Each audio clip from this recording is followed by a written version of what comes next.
Audiencia, saludos con respeto y afecto como siempre. Les recuerdo, este segmento está auspiciado por el municipio de Quito, por su titular, el doctor Santiago Guarderas, que ha dispuesto que se estimule, se impulse a emprendedores. Y aquí vamos a tener uno muy importante. Es el arquitecto Joan Proaño. Acaba de recibir un premio, un reconocimiento. Ya vamos a hablar de este reconocimiento a construcciones que ya deben ser efectuadas con mucho cuidado y cumpliendo requisitos de todo orden, ambientalista, sostenibilidad, etcétera, etcétera. Entonces, con el arquitecto Joan Proaño, ustedes. Joan, es un gusto, gracias por aceptar esta invitación para tan importante diálogo, gracias a usted. Hola Marcelo, muchísimas gracias por la invitación. Un saludo a todos sus escuchas. Joan, algo que me ha llamado la atención es que se ha puesto de moda una palabra ambigua, la palabra edge, que es verbo y al mismo tiempo es sustantivo, que significa borde, que significa, lo utiliza también Microsoft como navegador. ¿Por qué el reconocimiento que usted ha recibido, Joan Proaño, tiene el nombre de Edge? Bueno, en realidad en este caso, Edge es únicamente uno de los certificadores a nivel internacional que existen para determinar si un edificio es verde o no. Ahora está muy de moda esto de mi edificio es verde, mi edificio es ecoeficiente, mi edificio es sustentable. Pero bueno, ¿cómo saber si un edificio verdaderamente es verde? Entonces, ahí existen básicamente tres parámetros. El uno es que tenga una mayor eficiencia que un edificio normal. El segundo es que sea certificado, que esta eficiencia sea certificada por un organismo internacional o nacional. El municipio de Quito también lo tiene con sus construcciones de coeficientes. Y la tercera es que cumpla, que sea medible, es decir, que los parámetros de ahorro de agua, de ahorro energético y de ahorro en la energía producida o la energía consumida para la elaboración de los materiales que nosotros utilizamos en la construcción, también pueda ser medida. Entonces, eso es. Edge es simplemente, en este caso, una de las certificadoras internacionales. También existe la LEED Council, que es otra de las certificadoras, pero Edge, al parecer, es la más popular. Sí, lo había dicho Joan Proaño yo al principio de nuestra conversación, que Edge es una palabra multivalente, di algunas significaciones, y en este caso se trata de quien otorga la certificación internacional, y en mi opinión, Edge es la más importante a nivel internacional. Ahora bien, el arquitecto Proaño nos acaba de hablar de edificios eficientes. Entendemos lo que es la eficiencia. Yo diría que más bien le agregamos la eficacia, porque un edificio debe arrojar resultados sostenibles, resultados confortables, de habitabilidad, etcétera, etcétera. Y entonces, que sea el propio Joan quien nos explique los contenidos de esta eficiencia en edificaciones. Exactamente. Entonces, precisamente esto parte de tres ejes. El primer eje es el ahorro y uno de los más importantes es el ahorro de energía. ¿Cuánta energía ahorra un edificio que está calificado, un edificio en el cual se ponen focos ahorradores, un edificio que tiene sistemas, por ejemplo, de paneles fotovoltaicos, es decir, que genera su propia electricidad, que ya son casos extremos? ¿Cuánta energía ahorra ese edificio con respecto a un edificio que se ha hecho de la manera tradicional y normal sin tomar en cuenta ninguno de estos aspectos? El segundo, y que es también el segundo eje, es el ahorro de agua. Entonces, ahora nosotros ya sabemos que por ejemplo, con hacer cosas tan sencillas como tener inodoros de baja descarga, se puede ahorrar un 50, un 60% del agua que consumimos normalmente con un inodoro normal. Y no es que es un inodoro que cueste muchísimo más, simplemente tiene un dispositivo en el sistema de descarga que le permite tener una menor descarga de agua en el momento que se lo acciona. Igualmente hay aereadores, que los aereadores lo que hacen es mantener la presión constante de, por ejemplo, una ducha, una grifería, eh, añadiéndole un poco de aire al agua, pero se hace mucho menor el consumo de agua. Y así podemos ya irnos a cuestiones tan extremas como el reciclaje de aguas servidas, es decir, que el edificio tenga un sistema de recolección de aguas negras y luego ese sistema potabilice nuevamente el agua y el agua se la vuelva a usar en, por ejemplo, riego de las plantas o también inclusive en ciertos casos cuando se hace un mayor reciclaje que se pueda usar esta agua en los inodoros. Entonces, claro, cada una de estas cositas ya va teniendo un mayor impacto económico en el costo de la construcción. Pero definitivamente es un camino que tenemos que recorrer, nosotros tenemos que ir hacia allá, tenemos que ir ya ponernos, establecernos ya parámetros de carbono cero, es decir, no generar emisiones de carbón o en su defecto poder compensarlas, porque no generar emisiones de carbón es muy, muy difícil dentro de un edificio, pero habría que ir ya a la compensación de esas emisiones de carbón. Correcto, Joan Proaño, arquitecto, que recibió este galardón EDGE internacional por la eficiencia. Ahora, una pregunta. Todos estos contenidos que usted los ha explicado muy bien, Joan, deben estar contenidos, le pregunto, estoy casi seguro, en ordenanzas municipales muy de vanguardia, muy tecnológicas. Yo no sé hasta qué punto sean todavía vinculantes, pero va a llegar el día en que, bueno, no podemos poner fecha ni año, pero va a llegar el día en que esto sea un requisito inexpugnable, indispensable para construcción. Me quedé un poquito sin audio, no sé si me escuchan. Sí, Joan, yo lo escucho muy bien. Si quiere, le repito Por, la pregunta. por Esto está favor. recogido en ordenanzas municipales, pero yo no sé todavía si esas ordenanzas son vinculantes, es decir, Ujú. obligatorias. Llegará el día en que lo sean, Así es. porque si no se construye con lo que usted nos acaba de explicar tan nítidamente, simplemente no habrá permiso. Ujú.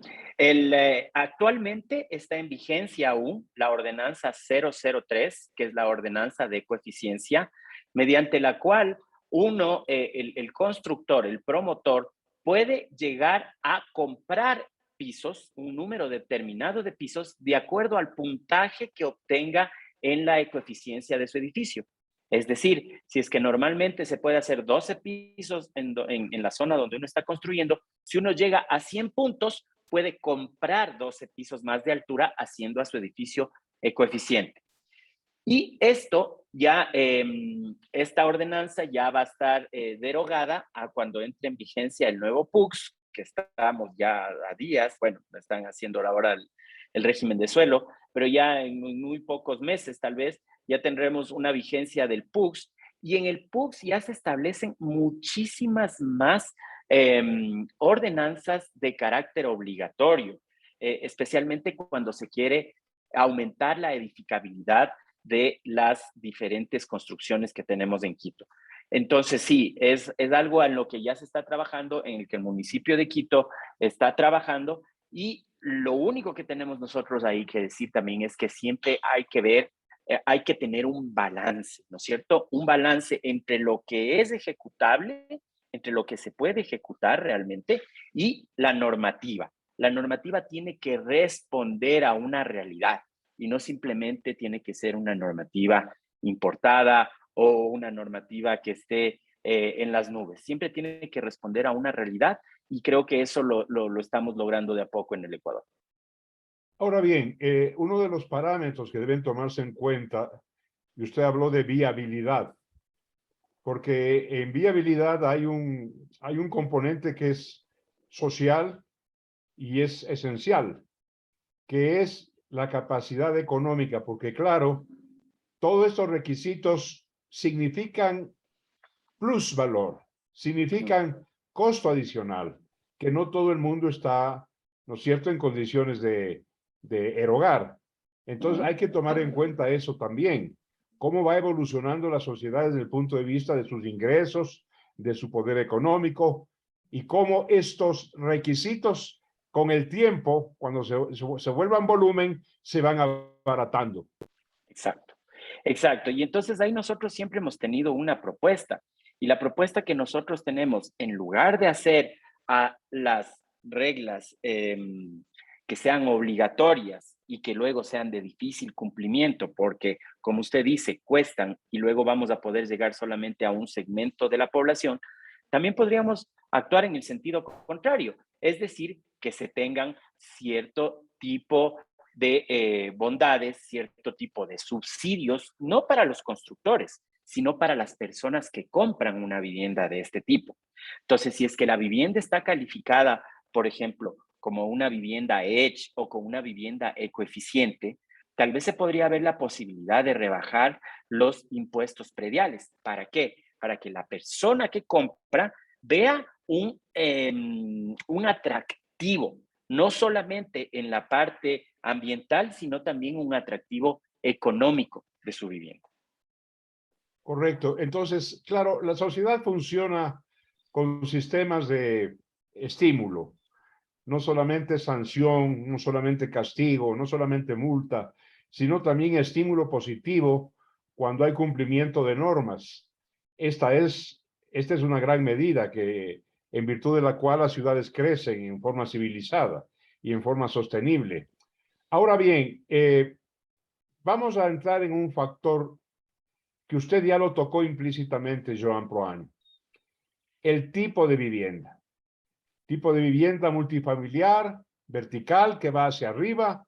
El constructor es premiado con 1 o 2 pisos más que le autorizan, lo cual está muy bien. Pero bueno, hay diferentes condiciones de habitabilidad. Hay la casa, hay el departamento.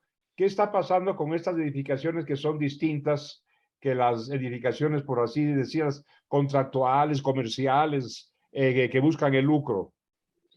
Sí, es decir, la vivienda popular, llamémoslo así. Por ejemplo, la popular. Claro, claro, eso es justamente a lo que yo iba. Nosotros tenemos que, para que el uso de estas certificaciones, para que el uso de la sostenibilidad, de la ecoeficiencia, sea a gran escala, nosotros tenemos que ver definitivamente un sistema de incentivos para que la persona que, por ejemplo, tenga en lugar de tener un calefón a gas, ¿sí? Que la mayoría o tienen una ducha eléctrica o tienen Eso es un calefón carbón, a ¿no? gas.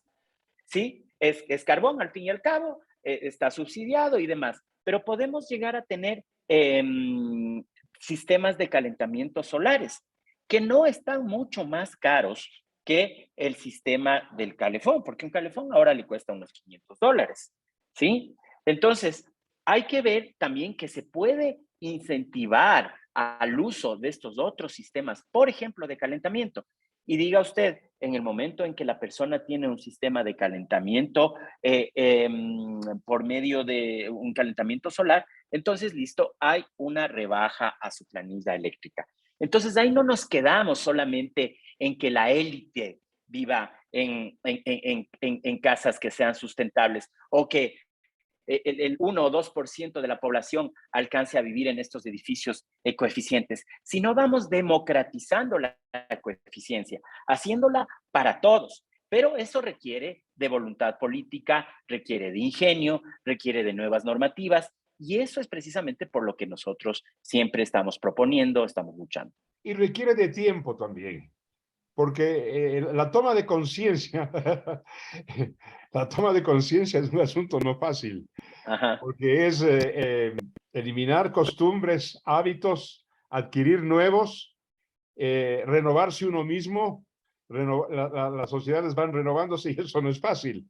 Y se necesitan campañas también de, bueno, no quiero utilizar de publicidad, de Ujú. estímulo público, ¿no es cierto? Que tienen que ser implementadas por los gobiernos locales, obviamente. Así es, exactamente. Entonces, claro, como usted dice, esto de renovarse, esto de concientizarse, es una labor harto complicada, ¿no? Entonces, por eso es que necesitamos un poquito la zanahoria que vaya adelante, un incentivo que nos diga, ah, bueno, si hago esto, voy a tener este incentivo económico. Y en esta primera etapa dicen, tengo el incentivo económico y de paso también ayudo al planeta. Pero luego esto va a ir cambiando, ¿no? Entonces esto ya va a ir adquiriéndose una conciencia y lo que vamos a decir es si yo quiero salvar al planeta y de paso también ahí me tengo mi ahorrito, ¿no? Claro, empezaríamos por el costo, raya tiempo, raya beneficio. ¿A qué me Ujú. refiero, Joan Proaño? ¿Cuánta gente en Quito o en el Ecuador sabe que somos un país privilegiado porque aquí el sol envía su radiación en forma perpendicular? ¿No es cierto? No es oblicua, es directo. Ujú. Y eso debería lograr con el tiempo que la obligatoriedad de paneles solares sea tal obligatoriedad, haciendo concientizar a la gente que una inversión inicial en paneles le ahorra una gran cantidad de dinero en el tiempo, en luz eléctrica. Vea, le doy otra iniciativa que se tiene y que esto ya está vigente, ¿no? Son los paneles fotovoltaicos. Los paneles fotovoltaicos son los que cogen la luz del sol y los transforman en energía eléctrica. Ese sistema era muy caro antes porque tocaba almacenarlo en baterías. Pero actualmente la empresa eléctrica Quito ya tiene medidores bidireccionales, ¿sí? Estos medidores bidireccionales lo que hacen es en el día, como se está generando mayor cantidad de electricidad de la que se consume en la casa, entonces uno le empieza a vender todo el excedente a la empresa eléctrica. Y en la noche, que ya no hay sol, uno empieza a consumir y un poco netea ese valor. Es una inversión inicial que no es barata, pero se lo puede obtener mediante créditos. Y yo creo que por lo menos las personas que estamos en la capacidad económica de poder ayudar a nuestro planeta deberíamos comprometernos. Sí, como le digo, al fin y al cabo, el crédito se va pagando con el ahorro mensual de la luz eléctrica. Entonces hay tantas y tantas cosas que hay por hacer y que uno no tiene idea que eso ya está, esa legislación ya está, ese medidor bidireccional ya existe. Correcto, Joan Proaño. Y claro, también es cuestión de nomenclatura, dejar de llamar a los contenedores de energía eléctrica, en este caso, baterías, y llamarlas como iniciaron su nombre, acumuladores. Uh -huh. La batería de un automóvil, de un automotor, es un acumulador de energía Exactamente, exactamente. que va Y guardando eso es lo que se energía está haciendo conforme ahora. las superficies de fricción rotan. Uh -huh. Claro, la guarda para el encendido y luego ya comienza el otro sistema. Entonces, bueno, este es otro sistema que ya lo tenemos y que es algo que está ya empezando a despegar. Por el momento solamente yo diría que en viviendas un poco acomodadas porque la inversión inicial sí es un poco onerosa, pero luego yo creo que con el avance de la tecnología vamos a empezar a poder tener todas estas cosas en todo tipo de viviendas. Acuérdense cómo era con los celulares, ¿no? En un principio, o sea, tener el celular solamente los señores ministros. Y luego esto se ha popularizado tanto que hay 2 celulares por cada ecuatoriano ya. Yo tenía amigos que andaban con unos ladrillos de este vuelo, ¿no?, por la calle, Uh -huh. haciendo notar pues que eran ciudadanos tecnológicos y platudos. Probablemente no hablaban con nadie, pero querían que les vean que ya tienen celular. Exactamente, exactamente. Entonces yo creo que un poquito con el pasar del tiempo ya la tecnología se va a ir abaratando y ya vamos a poder tener acceso cada vez más y más. Y de eso es lo que se trata, porque solamente tener construcciones sostenibles y ecoeficientes para unos pocos no le va a hacer ningún bien al planeta. Y entonces eso es lo que nosotros hemos hecho con nuestro edificio SOE, que es el que lo calificamos con Edge para que nos digan cuánto realmente estamos teniendo de eficiencia energética, de eficiencia de agua. Y lo otro que también es importante, los materiales que se usan en la construcción. Entonces ya no se usa en la construcción, por ejemplo, solamente hormigón, bloques, porque todos esos materiales requieren de muchísima energía para ser producidos. Y luego en el momento de ser derrocados, finalmente, también es un problema. Entonces, por eso es que ahora ya se utilizan sistemas livianos como la estructura metálica, las paredes también ya son paredes alivianadas, que no tienen bloques, sino solamente son paredes que inclusive ya vienen armadas desde las fábricas, vienen armadas y las vamos poniendo en los edificios. Entonces, toda esta nueva tecnología ya existe en el Ecuador. En el Ecuador tenemos una muy buena industria de la construcción que siempre está a la vanguardia de lo que está pasando a nivel mundial. La otra cosa, y la he dejado para el último, porque no lo hemos mencionado todavía, Joan Proaño, es, usted ya implícitamente lo citó, edificaciones de verdes. Cuando uno, la palabra verde, uno es vegetación, y entonces hay que tender también al balcón huerto, al balcón floristería, a la terraza huerto. Sí me estoy explicando, ¿no? Sí, sí, sí, sí. Una de las normativas que tiene la normativa de coeficiencia que le estaba hablando hace un momento del municipio es que indica que el 50% del área del lote tiene que tener cobertura vegetal. Es decir, que por lo menos las terrazas, todas las terrazas y demás deben tener cobertura vegetal. Entonces ya se está haciendo y estas terrazas verdes en realidad tienen muchísimas ventajas. Una de esas es que recrean microsistemas, ¿no? Otra es que son pequeñas islas donde los pájaros van de terraza en terraza, son inclusive yo diría que autopistas para llevarle desde el occidente hasta el oriente, porque va haciendo paradas, ¿no? Y lo otro también que ayuda muchísimo a disminuir el calor. En las ciudades se ha determinado que suben de 3 a 4 grados por los efectos de isla calor, porque ahora todo es cemento, todo es asfalto. En el momento en que volvemos a tener sustrato, es decir, tierra, y esta está cubierta de vegetación, nuevamente el ciclo normal de la evapotranspiración, nuevamente comienza a tener su giro habitual, es decir, cae la lluvia, se queda retenida hasta en un 80% en el sustrato. Eso quiere decir que solamente se manda a las alcantarillas un 20% de la lluvia y si es que todos los edificios tuvieran eso, no habría inundaciones en Quito en las épocas lluviosas. Y luego sube nuevamente y empezamos a tener este ciclo natural. Correcto, Joan. Es decir, que cada casa, cada edificación, por modesta que sea un bronquio en el gran pulmón del planeta, ¿no es cierto? Así Gracias. es. Usted, en ese sentido, es un pionero y le felicito, Joan Proaño, y que sigan los premios internacionales lloviendo nomás como maná del cielo. Gracias. Muchas gracias.